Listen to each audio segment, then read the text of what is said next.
Hello WhatsApp guys, welcome back to our channel reiki life. So guys, thumbnail చూసే ఉంటారు కదా, ఇది Tollywood betting Woods. Prakash Raj, రానా, విజయ్ దేవరకొండ, మంచు లక్ష్మి అన్నమాట. వీళ్ళు కూడా బెట్టింగ్ యాప్స్ ప్రమోట్ చేశారు అనమాట.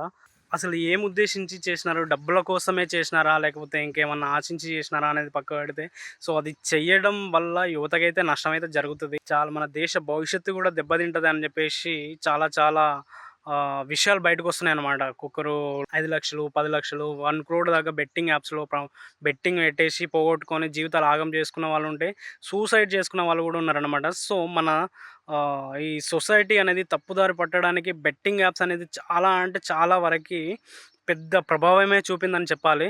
సో ఇంత పెద్ద ప్రభావం చూపిన మన సొసైటీ మీద ఇలాంటి బెట్టింగ్ యాప్స్ ప్రమోషన్ చేయడం వల్ల అది తప్పు అని చెప్పేసి ప్రతి ఒక్కరి మీద కేసులు అయితే పెట్టడం జరిగింది. నాకు ఇప్పుడు ఒకటి అర్థమైంది, అది చిన్న అయినా పెద్ద అయినా తప్పు చేసిన వాళ్ళు ప్రతి ఒక్కరు తప్పే. నా అన్వేషణ హైలెత్తి చూపించిందనమాట ప్రతి ఒక్కటి. రానా అయితే చాలా అంటే చాలా క్రేజ్ అనమాట. రానాకి చాలా ఫాలోయింగ్ ఉంటుంది, చాలా మంచోడని.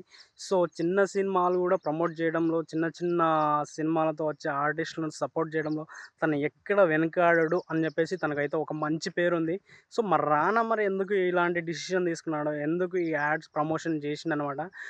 ఇలాంటి బెట్టింగ్ యాప్స్ ప్రమోట్ చేయడం వల్ల యువత జీవితం నాశనం అవుతుందని రానకి కూడా తెలియదా? సో వీళ్ళందరూ ఏం ఉద్దేశించి చేసిర్రు, లేకపోతే అది లీగల్గా చేశారా, ఇల్లీగల్గా చేసిర్రా అనేది పక్కకు పెడితే, బెట్టింగ్ యాప్ ప్రమోట్ చేయడం వల్ల కొంతమంది జీవితాలు అయితే ఆగమైపోయినాయి అనేది అయితే నిజం అన్నమాట.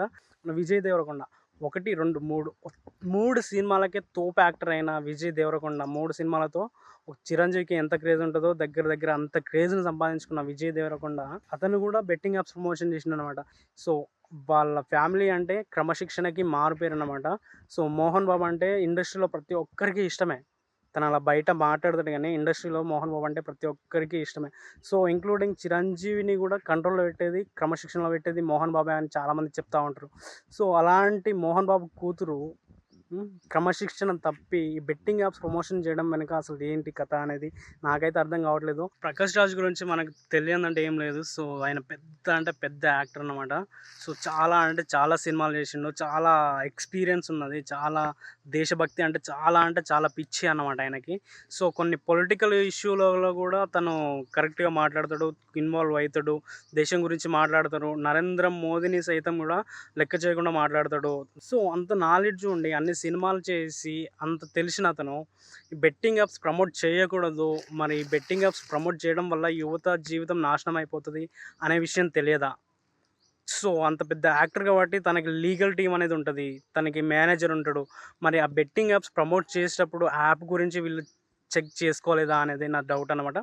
సో ఏదేమైనా పెద్దోడైనా చిన్నోడైనా చేసింది తప్పు తప్పే కాబట్టి, సో నా అన్వేషణ అయితే ఒక వీడియో చేసిన అనమాట.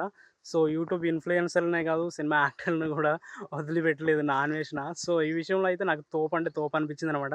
సో తన పని తను చేసుకుంటూ పోతున్నాడు. స్టార్టింగ్ నుండి వీడియోలు చూస్తున్నా, అతని పైన ఎన్ని విమర్శలు వచ్చినా, తనకి ఎంతమంది ఏమన్నా కూడా తన పని తను చేసుకుంటూ పోతున్నాడు అనమాట. సో నాకు అదైతే బాగా నచ్చింది.